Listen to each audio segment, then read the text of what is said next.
En esta mesa dialogan todas las ideas, se genera la noticia y se dicen las cosas cara a cara.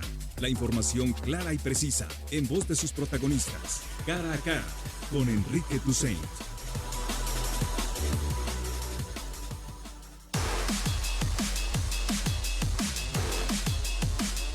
Son las 9 de la mañana con 7 minutos. Ya estamos en lunes y estamos en un lunes de cambio de horario, en donde pues anochece más temprano, 6:30 más o menos está yendo el sol, la luz, y bueno, es el horario natural, el otro es una alteración, el horario de verano, y amanece más temprano, por ahí de las 6:30 de la mañana, por ahí también anda amaneciendo, por lo tanto nos devolvieron los señores del gobierno esa hora de sueño que nos quitaron con el horario de verano.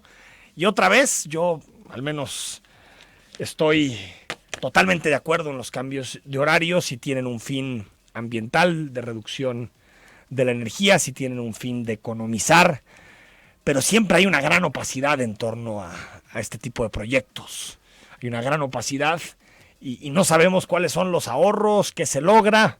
Pero bueno, ahí están los cambios, cada año se hacen estas modificaciones al horario. Ahorita estamos ya en lo que podemos decir que es el horario habitual, el natural, el que debe de ser, en donde anochece a la hora que tiene que anochecer, no a las 8 de la noche, en donde amanece un poquito más temprano y para la gente que madrugamos lo agradecemos, tener posibilidad de pues con poquito tiempo despiertos, pues empezar a tener luz del día, por lo tanto, pues bien por los horarios de verano y los cambios que se hacen, pero pues siempre atendiendo un poquito, un mínimo de rendición de cuentas, cuánto se ahorra de energía, dónde queda, cuáles son los objetivos, todo este tipo de pues procesos de información que deberíamos tener luego que se acaba el horario de verano y que en muchas ocasiones no tenemos. También tendremos posibilidad de hablar de temas internacionales, muchas elecciones en América Latina, siguen las manifestaciones en Chile, en Argentina se acabó el mandato de Macri, comienza Alberto Fernández, peronista, será el nuevo presidente de la República Argentina. Y en Uruguay van a segunda vuelta entre el Partido Colorado y el Frente Amplio Progresista para decidir quién se queda con la presidencia de ese país. Y por supuesto, más adelante platicaremos de muchos temas locales y nacionales. Te recomiendo el reportaje que publica NTR hoy sobre las cuotas en el Poder Judicial, uno de los fenómenos que ponen en entredicho la autonomía y la independencia de la justicia en Jalisco. Ahí están de forma muy interesante los magistrados, a qué partido dependen, quién los promovió, y una verdadera reforma del Poder Judicial tiene que acometer y tiene que acabar con estas cuotas que tanto mal le hacen al Poder Judicial en Jalisco. Comenzamos hablando de desarrollo rural, de apuesta por el campo. Hay que recordar que Jalisco se le ha denominado como el gigante agroalimentario, pero es, digamos, el estado que más aporta al PIB nacional en materia agroalimentaria. 12% del PIB en nuestro país obedece precisamente al campo en México. Y platicamos con Alberto Esquer, que es titular de Desarrollo Rural. Alberto, ¿cómo estás? Buenos días, Enrique. Gusto saludarte a ti y a todos los radioescuchas esta mañana. 12%, ¿no? 12% del PIB, que poco se entiende. Ahora la cambio, Enrique. 12% de los alimentos. Sí, no.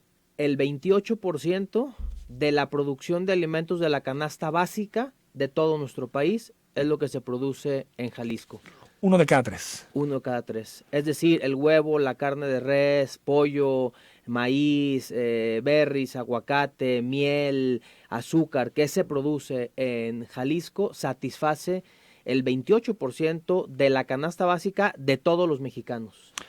Uno de cada 3 alimentos es un dato importante. 1 de cada 4 más, para dejarlo con mayor claridad. Alberto Esquer, 60% de recorte al campo en Jalisco. 60%. ¿Qué hará el gobierno del estado para mitigar este recorte? 68%. Me voy un poco más arriba. En el primer saque, en el presupuesto que mandó el secretario de Hacienda a la Cámara de Diputados, es decir, eliminan todos los seguros catastróficos, eliminan todo el dinero a pequeños productores, a proyectos productivos, eliminan todo el apoyo a las zonas más marginadas de todo el país. No estoy hablando del recorte para Jalisco. Sí, pero a Jalisco le pega más por estos datos que ya dábamos, sí, ¿no? salvo Enrique, algo y un dato muy importante, que el gobernador de Jalisco se la ha jugado con el campo jalisciense. Y te hago una comparativa con el presupuesto del 2018 con el 2019. Yo recibí una secretaría en el 2018 con un presupuesto de 700 millones de pesos.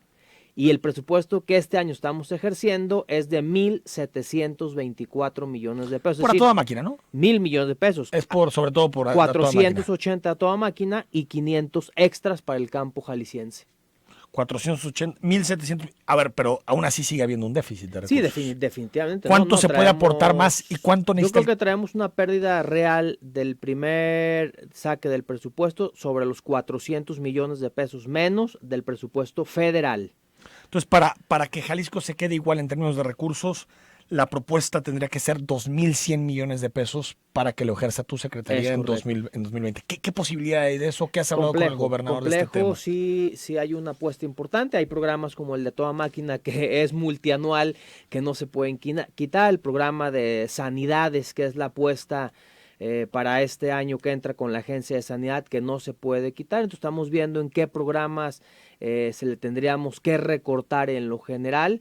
Le apostamos a que quede un presupuesto importante, lo he platicado con el gobernador, lo he platicado con el secretario de Hacienda en el estado, Juan Partida, pero definitivamente también en el estado traemos un presupuesto a la baja por el recorte de las participaciones federales. En caso de que no se pueda solventar ese déficit con el presupuesto estatal, Alberto Esquer, ¿qué supondría? ¿En qué tipo de cosas no se podría invertir y cuál sería el impacto en los productores? Yo creo que va a ir el presupuesto a la baja para no desaparecer el programa. Sí nos preocupan dos principalmente. Es el seguro catastrófico, que es el programa que tenemos para huracanes, heladas, granizos, desastres con pérdidas de cosechas totales. Ese lo tenemos en México en 0 pesos, pero era concurrente, era con un paripasu estatal, entonces está desapareciendo al 100%. Tenemos que ver qué tipo de seguro de cobertura le daríamos a los productores.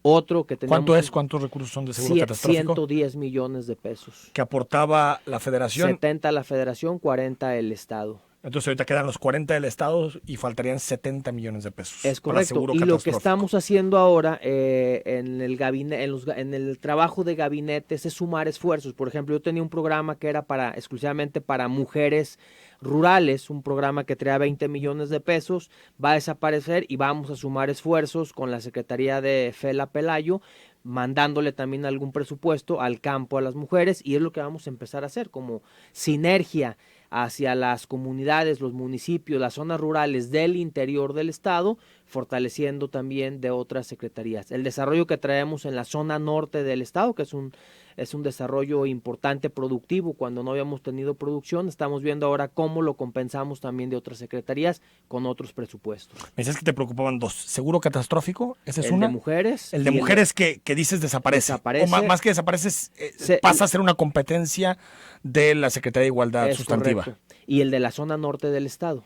La zona norte, este año arrancamos producción de berries, producción de avena, producción de chile, de árbol, y nos están dejando también en ceros. Es un programa complejo, se llama PRODETER, que es un programa que desarrolla las zonas marginadas de los estados en forma transversal, con la participación de los empresarios, la participación del gobierno del estado y de la gente local. Por ejemplo, tenemos un desarrollo importante de 10 hectáreas de chile con el grupo Tajín.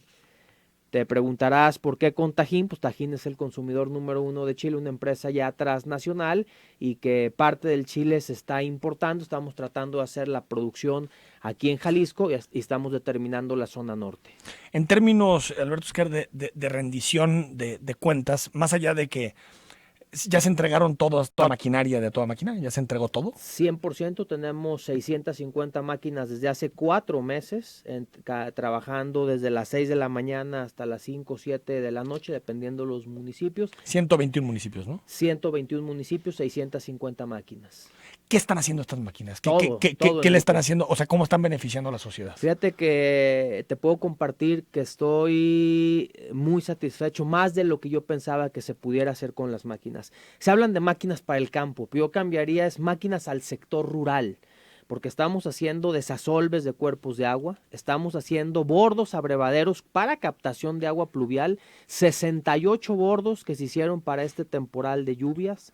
Estamos haciendo caminos rurales, caminos a cosechas, plataformas para sembradíos y hasta infraestructura rural en las comunidades más alejadas. Enrique, tenemos el caso de municipios que están haciendo hasta canchas de fútbol con la motoconformadora y el vibro en zonas rurales para poder desarrollar, porque hoy hablamos del desarrollo rural de manera transversal, Enrique. El tener un desarrollo rural te habla tener cultura, tener deporte, tener educación, tener buena alimentación, tener nutrición. Entonces las máquinas le están entrando a todo. Algo que no habíamos pensado y que están haciendo un gran beneficio para los municipios, acomodar los rellenos sanitarios que estaban hechos un desastre, todos los rellenos sanitarios. Se están moviendo basura. Están moviendo basura con la motoconformadora, con el D6, con el vibro, abriendo drenes de desagüe, y ahora con el temporal de lluvias intervinieron en todos los desastres naturales, desde San Gabriel hasta la granizada en Tlaquepaque, el huracán Lorena,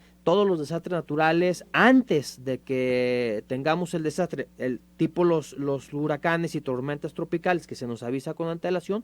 La maquinaria estaba en los lugares haciendo trabajo, las del municipio y otras con las que fortalecimos de otros municipios y de la propia Secretaría. Entonces no es necesariamente para que sean más productivos también, en el campo, también sino para lo que se ofrezca. Para lo que se ofrezca, pero si te hablo para la producción del campo, te puedo decir que llevamos rehabilitados cerca de 600 caminos rurales sacacosechas que no existían, nuevos, y traemos la rehabilitación de muchos caminos rurales que eficienta la cosecha de los productores para su comercialización. A ver, esta maquinaria se paga en 6 años, ¿no? En el sexenio. 5 años. En 5 años para 5 años. Se paga en 5 años, después esta maquinaria se la queda el gobierno. 100% estatal. El gobierno del estado. Y te hago un análisis matemático económico, Enrique. Si nosotros, y lo va a dar el gobernador en su informe con más puntualidad, si en este momento los municipios cuantificaran las obras que han hecho como si hubieran rentado la maquinaria,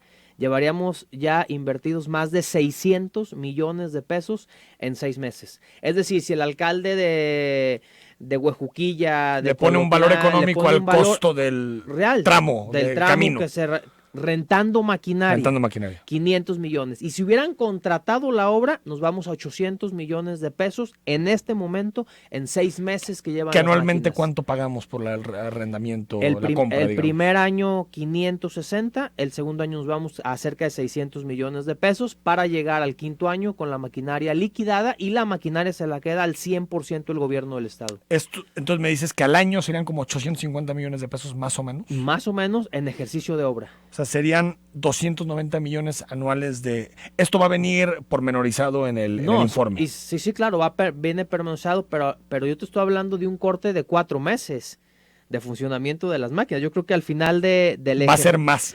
alta el beneficio de la elaboración de los trabajos que hace las máquinas en todo el estado. ¿Y eso está con precios de mercado? Con precios de mercado, con costos locales, no lo que vale en zona metropolitana, sino lo que vale en Sayula, lo que vale en Huejuquilla, lo que vale la renta en los municipios de la maquinaria. Y eso en términos, digamos, del presupuesto de los municipios, secretario. Pero en el tema de productividad, ¿cómo lo vamos a medir? Es decir, en 5 años, ¿cómo vamos a poder decir a toda máquina dio resultados o no? ¿En qué lo vamos a ver? ¿Crecimiento del PIB, mayores salarios? ¿Cómo lo vamos a ver reflejado? Tenemos un indicador que empezamos a medir con base a la productividad de cada uno de los municipios, pero también con base en el ingreso que reciben los productores, con menos costos y mayor productividad. Y te puedo hacer un cálculo muy importante. Los bordos, con la captación de agua, en lugar de utilizar la energía eléctrica, las motobombas para regar, con los bordos abrevaderos están haciendo riego en muchos lugares o alimentando también al ganado. Es decir, ahí tenían mayor productividad con máquinas que no se estaban utilizando en áreas totalmente ganaderas. Estamos haciendo captación de agua para sembrar lobina, para sembrar tilapia, que no se utilizaba con productos nuevos en diferentes partes. Pero entonces, ¿qué estado. Vamos a tener mayor porcentaje en el PIB nacional? Yo le he puesto mayor porcentaje, mayor productividad y mayor ingreso para los productores, que eso es muy importante. Y para los jornaleros también. Y para los jornaleros agrícolas. Que son muy castigados por los salarios, secretario. Sí. Ya no tanto, Enrique. Yo quisiera hacer ahí una pauta. Te puedo hablar de donde tenemos mayor jornaleros agrícolas en este momento, que es en la zona sur-sureste, Lagunas del estado de Jalisco. Ya tenemos familias que reciben hasta 25,000 pesos mensuales. Pero esa es la excepción. No, Enrique. Digo, casi siempre cuando analizamos los estudios promedio, de la Secretaría de Trabajo, los que salen hasta abajo es trabajo de campo. Promedio mensual, 10,000, 12,000 pesos mensuales. Está trabajando el esposo y la esposa. ¿Esa cifra de dónde viene, secretario? Productores de aguacate. Pero que te platican. No, reales, de IMSS. De IMSS, dados de alta en el IMSS, de berries, aguacate y pimiento morrón en el sur-sureste Lagunas, que es donde tenemos el mayor número de jornaleros. Entonces me dice ahorita que un agrícolas. jornalero gana más que un profesionista en Jalisco. Un jornalero está ganando arriba de 10,000 pesos. En estos 3 cultivos. ¿Los nuevos jornaleros en esta administración o los...? En este año, te estoy hablando del 2019. O sea, los nuevos empleos de jornaleros están empezando a ganar estos sueldos. De 10,000 a 12,000 pesos mensuales en aguacate, berry y pimiento morrón y jitomate sur-sureste Lagunas del estado, que es donde tenemos el mayor número de jornaleros agrícolas en el estado de Jalisco. Vamos al corte. Vamos Estamos con al Alberto Esquer, secretario de Desarrollo Rural. Regresamos porque también se presenta la ley agroalimentaria en Jalisco para que nos dé su opinión sobre este tema y los precios de garantía, que también son importantes para Jalisco por el asunto de la leche en particular. 9 de la mañana con 23 minutos. 9 de la mañana con 26 minutos, estamos en conversación con Alberto Esquer, secretario de Desarrollo Rural. Ya hemos hablado un poco de lo que supone el proyecto A Toda Máquina, cómo vamos a verificar si tiene éxito o no el programa. Nos dices, más productividad, más participación en el PIB. Agua, mayor participación en el PIB, mayor producción de alimentos, que es fundamental. Hoy las Naciones Unidas, Enrique, dice que el nuevo petróleo del mundo son los alimentos. Los países, las ciudades, los estados que producen alimentos son los que nos pueden llevar realmente a la buena derrama económica. Te hablaba ahorita en la pausa de la derrama económica que tienen los municipios que tienen mucho empleo, pues es gracias al tema del campo. Hace unos meses que cayó el empleo en Jalisco fue porque fue el espacio que no tuvimos cosecha en el campo jalisciense. Una vez más que empieza la cosecha, vuelve a levantar también los indicadores de empleo en el estado de Jalisco. Claramente la ONU dice, país, estado, municipio que produce alimentos es el nuevo petróleo del mundo. Y sobre todo alimentos con valor agregado, que generan riqueza y que pueden llegar a pagar mejores salarios. Y capacidad de exportación, que es lo que hoy los productores jaliscienses están logrando hacer, llevar sus productos a todo el mundo. ¿Qué opinas de los precios de garantía, en particular el de la leche? Que no existen, Enrique, que es una mentira del gobierno de la República. Háblale a cualquier lechero en este momento en la zona de Los Altos a ver quién está recibiendo el precio de garantía que se anunció por el gobierno de la República. Absolutamente. Pero es para nadie. la leche, para la que vende el gobierno, es decir, Pues no para todos. Pero ni para el gobierno. Ni para el gobierno están llegando a los precios de garantía. O sea, que le siguen anunció pagando el precio. Lo ponen por calidad, ponen estándares y en todos los pequeños productores que no alcanzan los estándares se los van bajando. Pero ojo, Liconza compra el 14% de la leche de Jalisco. Sí. El 14%, que le pusieron un precio.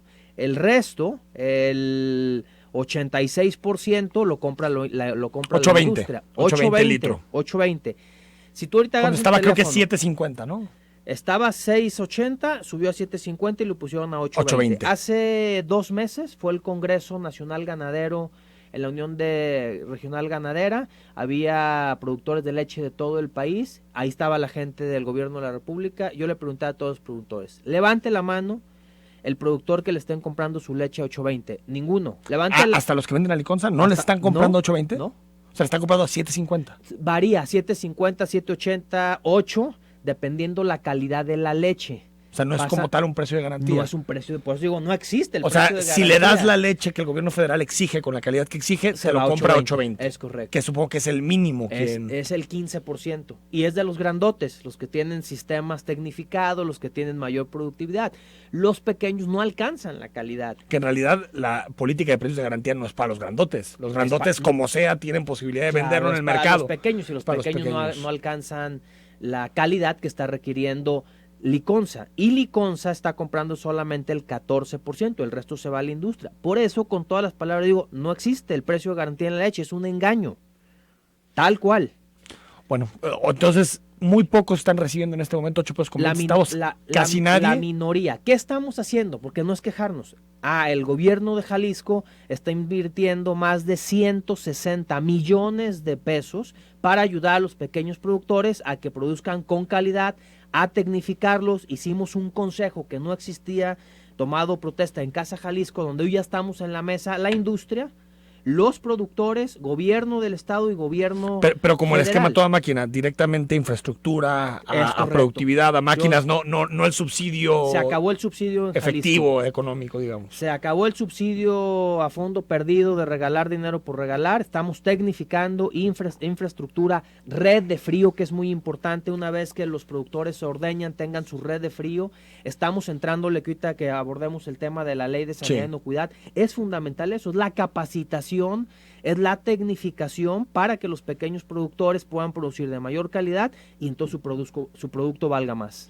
A ver, la ley agroalimentaria, ¿qué es? ¿Qué tiene? ¿Cuáles son sus principales elementos? Es la única ley en todo el estado de Jalisco. Si tú te vas a los indicadores internacionales, la OIE es la organización que regula la importación y exportación de todos los productos en todo el mundo. En nuestro país es Senacica. En el estado de Jalisco no tenemos un organismo que regule la calidad, la inocuidad y la sanidad de los alimentos. Primero, son 3 ejes fundamentales. Que los alimentos que comemos los jaliscienses, los mexicanos, sea de calidad, sea limpio y sea bueno. Es decir, ¿cómo te garantizo, Enrique, que los taquitos que te echas en Tapalpa el fin de semana o la carne asada que te echas en Mazamitla sea de calidad y esté sana?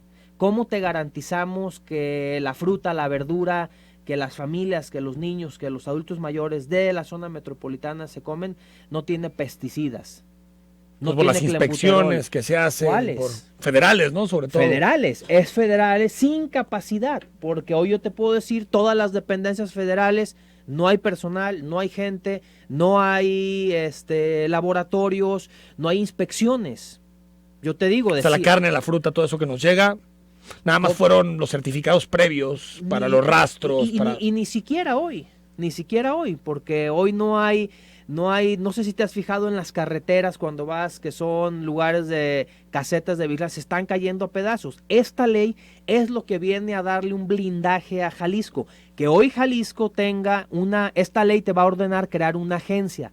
La agencia de sanidad, que la agencia va a ser la encargada de la supervisión, de la regulación, de dar guías, de estar en las carreteras supervisando el ingreso y la salida de fruta, de animales, de carne, de todo lo que circula en las carreteras. Pero también va a tener la capacidad de tener una red de laboratorios para poder hacer inspección física, es decir, la leche, el queso, la carne que nos comemos sea sana y sea de calidad. Es decir, es un tema también de salud pública. Es decir, va a haber una agencia de sanidad. La ley, sí, es correcto. La estructura, ¿cuánto cuesta esta agencia? 100 millones de pesos es lo que tenemos presupuestado para el año 2020. La ley, una vez que los diputados aprueben esta ley, hay un transitorio que la ley ordena crear una agencia de sanidad y inocuidad. Es un ente eminentemente técnico. Como la agencia metropolitana, como las distintas agencias que se han creado. Que yo te hablo, es un tema internacional. A nivel internacional es la OIE, a nivel país es Senacica, a nivel estatal no la teníamos. Se crea esta agencia de sanidad que va a ser una agencia eminentemente técnica que se va a encargar de todos estos cuidados y de la regulación y de la capacitación, que es el otro eje, de los pequeños productores para poder exportar sus productos y tener todos los indicadores que nos piden a nivel mundial. ¿Cómo va a operar la agencia? Es decir, ¿va a tener sus laboratorios, va a tener a su gente técnica, va a depender de gobierno o se piensa concesionar a empresas? Es un organismo público descentralizado con personal jurídico y patrimonio propio, que va a tener su propia junta de gobierno, va a estar sectorizado a la Secretaría de Agricultura, su junta de gobierno entra a la Secretaría de Salud, entra a la Secretaría de Educación, entra a la Secretaría de Agricultura, la Contraloría del Estado, la Secretaría de Hacienda y 3 instituciones, organismos de la sociedad civil. Esta es la Junta de Gobierno, va a tener un gerente, un director general y va a tener 3 áreas fundamentales: sanidad acuícola, sanidad vegetal y sanidad pecuaria, que son los 3 grandes ejes de la producción de alimentos. ¿Y cómo vamos a saber, el consumidor, el secretario, cómo va a saber que un producto tiene la calidad necesaria y pasó por todos los filtros necesarios? Por el sistema de trazabilidad. Esta agencia va a generar un sistema de trazabilidad, es decir, un código de barras donde tú vas a saber de qué rancho viene la carne, de qué huerta viene la fruta o la verdura que te estás comiendo, qué fue lo que se trasladó hasta llegar al anaquel o al consumidor final. Parte de las tareas de esta agencia es comenzar a realizar las tareas de trazabilidad, es la denominación técnica, para saber si tú te comes un durazno, un pollo, saber de qué huerta o de qué granja viene ese pollo. ¿Pero eso va a venir en la etiqueta? O sea, ¿eso va a venir en la etiqueta al momento de comprar el producto? Yo voy a saber, este es todo el trazo, digamos, del producto. Ese es el gran objetivo, que le vamos a denominar Marca Jalisco. Marca Jalisco va a venir como una especie de, como hecho en México en algún momento, sí, algo así, un certificado. Es una certificación, vaya, que va a tener de el código de la agencia que garantice la sanidad de los alimentos. Por eso es un organismo público descentralizado que arranca el año que entra con 100 millones de pesos. Y me doy un paso para atrás, estos son los bienes públicos. Todo lo que estamos quitando de subsidios nos están llevando a crear estas instituciones, estos bienes públicos que nos den certeza a lo que comemos. Y la otra parte importante, Enrique, es la exportación. Hoy Jalisco exporta 42 productos a todo el mundo, ¿sí?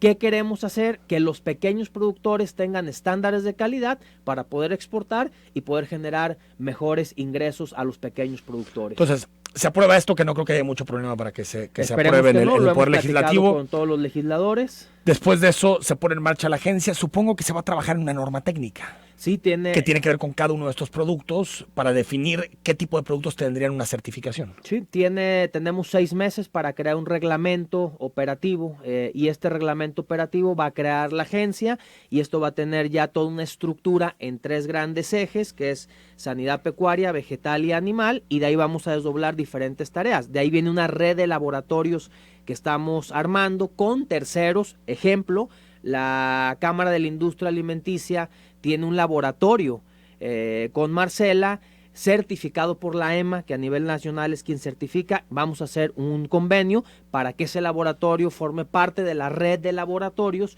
que va a tener esta agencia. El laboratorio del Consejo Regulador del Tequila, el laboratorio de Apiajal, que es los productores de aguacates, y así vamos a armar una red de laboratorios con convenios para poder hacer esta ruta de trabajo de la propia agencia. 2 elementos más que te antes de despedirte. La primera, ¿se van a incorporar criterios medioambientales y criterios, digamos, de no maltrato animal? 2 rutas más tiene esta ley. El tema de bienestar animal entra en esta ley y el tema de regulación. En el tema de regulación entra el tema de medio ambiente y sustentabilidad. Es decir, le vamos a poner orden también a la productividad en Jalisco basada en esta misma... Criterios de sustentabilidad ambiental. 100%. Y en el caso de no crueldad animal. Bienestar animal es la terminología que maneja la ley. Bienestar animal la crea y vamos a generar un reglamento y vamos a arrancar por los rastros municipales. Por los rastros donde se cometen una serie de... Sí, todavía tenemos muchos rastros en nuestros municipios donde ni siquiera están tecnificados, donde todavía matan a cuchillo, matan a garrotazos y estamos porque es más barato, ¿no? Muchas veces. Y ahí le vamos a entrar en serio y en forma. Ya este año le estamos aplicando 150 millones de pesos a la dignificación de los rastros, que tienen en 2 vertientes: la sustentabilidad, tratamiento de aguas residuales y el bienestar animal.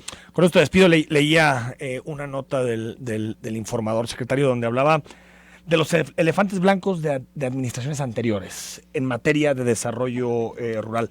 El rastro de Acatlán, el complejo de ciudad agropecuaria en Tlaquepaque, la secadora de leche de Lagos de Moreno, más de 700 millones de pesos que no están dando nada. ¿Hay denuncias presentadas por este tipo de temas? La secadora secretario? Ya está funcionando. El rastro de Acatlán llevamos 2 meses en trabajo. El compromiso y la instrucción del gobernador es poderlo abrir el año que entra. Tiene una inversión que rebasa los 500 millones de pesos. Es inversión federal. Está bajo un modelo accionario y las mayores acciones las tiene el gobierno de la República a través de FIRA, FOSIR y Financiera Nacional. Estamos viendo cómo nos traslapan esas acciones al gobierno del estado para poderlo echar a andar el año que entre el rastro de Acatlán, que además es sumamente necesario para la... ¿Pero no ves irregularidades en estos proyectos? En el rastro puede haber que sí, lleva una inversión más de 500 millones, 18 años que lleva que se pusieron en marcha con dinero federal. El estado no le ha invertido. Sí, pero impacta dinero. Más allá de quién mete el dinero, impacta la vida de los ciudadanos. Pero hay que ponerlo a andar. Tener un elefante de 500 millones de pesos sin funcionar, que es la tarea que estamos haciendo ahorita. Lo de ciudad agropecuaria, creo que ese no tiene pies ni cabeza. Ya hablé yo con el presidente del Consejo Agropecuario, Jacobo, de no tener una razón, vamos a recoger el terreno para que se vuelva propiedad nuevamente del gobierno del estado. Alberto Esquer, gracias por estos minutos. Enrique, gracias por acompañarnos.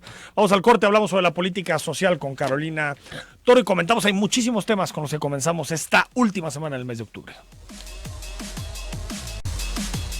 Son las 9 de la mañana con 43 minutos. Ahorita leemos tus mensajes y comentarios que están llegando al WhatsApp 33 18 80 76 41. Tal vez este fin, siempre hay una frase polémica de López Obrador, algunas controversias tienen más profundidad que otras, pero en este caso habló sobre los programas sociales el presidente de la República y comparó los programas sociales de la Cuarta Transformación con el cristianismo de visita en Sonora y dice que la doctrina de su gobierno es la de ayudar al prójimo, especialmente a los más necesitados. Esta declaración, pues, generó toda clase de posicionamientos encontrados en las redes sociales, entre quien cree que el presidente exageró con la declaración, quien considera que no, que este gobierno tiene una clara aproximación social a los distintos problemas que existen en el país. Y ese tema, en particular los programas sociales, sus reglas de operación, su institucionalidad, es el que elige, el que escoge esta mañana de lunes para comentar Carolina Toro, especialista en políticas públicas. Carolina, adelante. Hola Enrique Auditorio, buenos días. El día de hoy les hablaré de un tema que estuvo en discusión en redes sociales este fin de semana sobre la falta de reglas de operación de programas federales. Los principales nuevos programas del presidente de la República operaron este año sin reglas de operación y continuarán haciéndolo de la misma forma para el año 2020. Edna Jaime ha documentado que son alrededor de 402 mil millones de pesos en programas de transferencias que están en esta situación.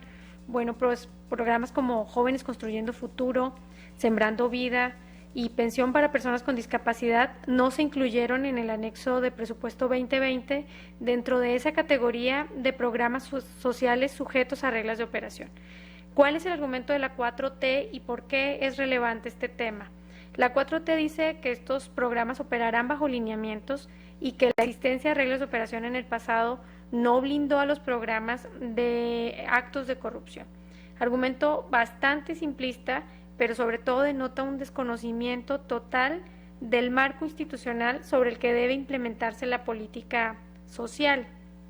Las reglas de operación, Enrique y auditorio, pues son el documento que estructura una intervención social. En ellas se contienen los objetivos que persigue la acción, el marco legal, la población a la que se dirige, el tamaño de la población que padece el problema, los procedimientos que se siguen para seleccionar a los beneficiarios, los apoyos, cómo se distribuyen, indicadores y en general la justificación de la existencia de un programa. Mientras que los lineamientos pues son un marco mucho más general de actuación. Esto pareciera un tecnicismo, pero va mucho más allá. En otros términos, la preocupación que está detrás de esta discusión es si las nuevas intervenciones de combate a la pobreza de este gobierno tienen un andamiaje que va a permitir más adelante comprobar y generar evidencia de si funcionaron o no para reducir la pobreza en el país. Recordemos que el Premio Nobel de Economía se lo acaban de otorgar a 3 especialistas justamente por su trabajo de investigación experimental sobre lo que funciona para la reducción de la pobreza. Esto vuelve a poner sobre la mesa la importancia de usar el conocimiento y de diseñar intervenciones exitosas. Y no podemos saber si una intervención es exitosa, si logró los objetivos que se proponía, ni cuál era su lógica de intervención, si eso no se plasma en un instrumento documental que nos permita entender el programa y someterlo posteriormente a un análisis riguroso. Las reglas de operación no son solo un mecanismo de transparencia, Enrique, o de rendición de cuentas. Son uno de los instrumentos más necesarios para que un programa pueda ser evaluado. Podemos tener programas con fines muy nobles, pero con hipótesis erróneas y con supuestos irreales. Como dice Amartya Sen, la pobreza conduce a una pérdida de talento intolerable. Por eso, el principio sobre el cual el presidente se embarca una nueva política social es adecuado. Primero los pobres. Sin embargo, de la visión presidencial a la ejecución de los programas puede haber un abismo enorme, y en ese abismo pueden caer más de 400,000 millones de pesos anuales tirados sin ningún impacto en la vida de los pobres de este país. Por ello, desdeñar la institucionalidad y la aplicación del conocimiento, pues es una ceguera, porque eso, la institucionalidad y ese conocimiento, usados como mancuerna de la gran voluntad que tiene el presidente de acabar con la pobreza, sería mucho más potente para la transformación social de este país. Este es mi comentario. Enrique, gracias y saludos a todos los que nos están escuchando. Bueno, pues indudable, como suele suceder en muchos temas de políticas públicas, los objetivos, combatir la pobreza, reducir la desigualdad, son fundamentales para un gobierno, pero para eso se necesitan tener líneas de intervención clara, diagnósticos, objetivos, porque si no, no vamos a saber si las políticas sociales y los programas sociales que está efectuando un gobierno, que está llevando a cabo, tienen o no resultados. Y esto no es un debate nuevo. Llevamos en México desde los 90s con programas sociales, desde, si usted se acuerda, Solidaridad, que fue el gran programa de la administración de Carlos Salinas. Se le fue cambiando de nombre, Oportunidades, Progresa, muchos nombres ha tenido la política social de este país, pero después nos damos cuenta que pues, tienen un nulo impacto en la reducción de la pobreza. Y por supuesto que a los programas sociales no les toca hacer todo lo que no puede hacer el mercado laboral, los salarios, una política de competitividad injusta para muchas personas, pero sí saber y evaluar para preguntarnos qué esperamos, por ejemplo, de Jóvenes Construyendo el Futuro, qué esperamos de los recursos que van a las pensiones de adultos mayores, de las becas Benito Juárez, todos estos programas que podemos compartir el qué, los objetivos, pues se tiene que traducir en cuestiones concretas. Ya se va a cumplir un año de esta administración y creo que el primer año ya será un momento para decir esto está funcionando, esto no, y la única forma en la que podamos hacer ese análisis es si existen reglas de operación clara y metas que se tracen en los proyectos. Ahí el comentario de Carolina Toro. Vamos a ir al corte, leemos tus mensajes y comentamos también algunos temas con los que iniciamos este lunes 28 de octubre. 9:00 con 53 minutos, muchos mensajes, comentarios esta mañana, algunas preguntas para el secretario. El secretario tenía un compromiso en el Congreso del Estado porque hoy rinden su informe, su primer año en el Congreso, los diputados de Movimiento Ciudadano, por lo tanto nos dijo que se tenía que retirar con unos minutos de anticipación. Bueno, nos dice Francisco, habló el nuevo Mesías, caray, qué puntada se avienta este presidente. Pues yo creo que es cuando se habla de Dios, de Jesucristo, son de esas reflexiones que no dejan contentos ni a los creyentes ni a los no creyentes, porque unos consideran que los gobernantes no tienen que estar haciendo este tipo de referencias, los que son creyentes, los no creyentes. También hay un valor en el Estado laico y en la separación entre esferas. Entonces, pues sí, yo creo que más que hacer comparaciones de este tipo, podría el presidente perfectamente esbozar su política social en torno a los objetivos que plantea. Por supuesto que nadie le pide comportarse de esa manera, sino dar resultados en la agenda que prometió a los mexicanos, que es el combate a la corrupción, la reducción de pobreza. Me dice Iván Guzmán, ya no hay moche, por eso les arde. Dile al invitado que el Alfaro le dé un poco de lo que gasta en medios, jajaja. Meter traza a los alimentos, déjame río, ya los quiero ver. ¿Sabes, Enrique? Tu problema es juzgar un nuevo paradigma bajo las premisas de otro. No creo. A ver, si hay un nuevo paradigma o no, eso lo tendrá que demostrar el gobierno de la Cuarta Transformación y el presidente de la República. Creo que en algunos elementos sí los hay. Yo creo que este gobierno federal es muchísimo menos corrupto que el anterior, que el de Peña. Por supuesto que lo creo. Pero eso no quiere decir que sea conformarse con eso. Creo que cuando hablamos de programas sociales, por ejemplo, a mí me parece que Jóvenes Construyendo el Futuro, que duplicar las pensiones a adultos mayores, son apuestas sólidas de esta administración y yo creo que son de elemental justicia. Tenemos un grave problema a la hora de incorporar jóvenes al mercado laboral y por lo tanto que el gobierno se sume y que ponga todo lo necesario para que los jóvenes tengan esa facilidad para adquirir experiencia, para estar de aprendices y después poder ser contratados por una empresa. Y me parece estupendo como política pública. Eso es uno, y otra, que no tengamos mecanismos para evaluar. ¿Cómo vamos a saber si el programa es exitoso o no? A mí se me ocurren algunas ideas, el porcentaje de jóvenes que es empleado, si tenemos o no una reducción en el desempleo juvenil. Se me ocurren muchas cosas para evaluar, pero si no hay reglas de operación de los programas sociales, no es de hablar de un paradigma a otro. Las reglas de operaciones son necesarias. Hables de un gobierno de derecha, de izquierda, de lo que quieras en términos ideológicos, son necesarias las reglas de operación, porque si no los programas sociales quedan a la discrecionalidad de quien los opera. No es hablar de un paradigma a otro, al revés. Que operen bien los programas sociales, que operen con reglas de operación, con objetivos y con metas trazadas. Estamos hablando de un gobierno distinto, un gobierno que piensa hacer las cosas bien a diferencia de los anteriores. Daniel Ojeda, Enrique, ¿dónde podría escuchar la primera parte de la entrevista a tu invitado? Gracias. Bueno, en unos minutos más subimos toda la entrevista a Spotify para que la puedas escuchar a la hora que quieras. Y también estará en YouTube. A partir de las 12 y media más o menos ya puedes escuchar, Daniel, la entrevista. Gracias. Cipriano Narváez, más impuestos disfrazados. Ya existen estos mecanismos en vegetales certificados Primus, carnes. Es TIF. Bueno, yo tenía ese, que creo que es una certificación federal.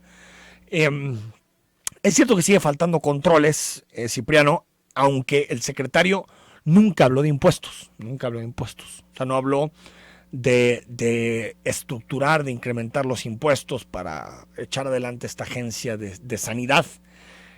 Por lo tanto, esperemos que estos 100 millones de pesos de los que habla el secretario, que tendrán que ser discutidos en el presupuesto que comienza la discusión ya, porque se tiene que aprobar en diciembre la ley de egresos para Jalisco para 2020, pues que no se traduzca en nuevos impuestos, sino que se traduzca en ajustes del gasto, en quitar la paja del gasto público y hacer espacio para este tipo de inversiones.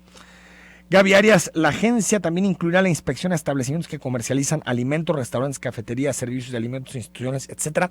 Tengo entendido que no, ya le pasamos algunas de tus preguntas al secretario, Gaby, para que nos diga. Creo que eso es una facultad que tienen los municipios y la Secretaría de Salud. De todos modos le preguntaremos.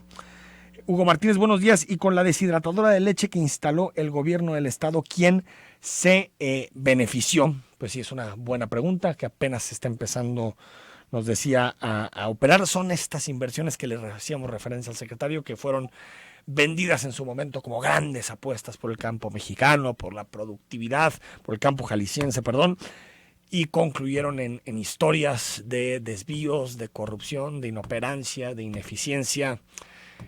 Pues esperemos que a toda máquina no concluya en eso, que realmente lo que nos dice el secretario se refleje, reducción en los costos de los municipios y por lo tanto haya mejor obra para los municipios, mayor productividad, que Jalisco tenga aún más peso en el sector agroalimentario, que se paguen mejores salarios en el campo de nuestra entidad. Esos son los indicadores que deben guiar la política pública y que deben guiar las necesidades de los ciudadanos. No otros, si les das maquinaria a las administraciones municipales, eso es simplemente el medio para hacer una vida mejor para los jaliscienses, con mejores condiciones para quien trabaja en el campo y quien produce. Nos vamos. Mañana estará con nosotros el secretario de Medio Ambiente, porque ya empieza el programa de verificación y te queremos dar todos los datos relacionados con este tema, en qué cambia, qué es distinto, para que tomes tus precauciones. Soy Enrique Tucen, mañana a las 9, será martes, mañana estamos acá.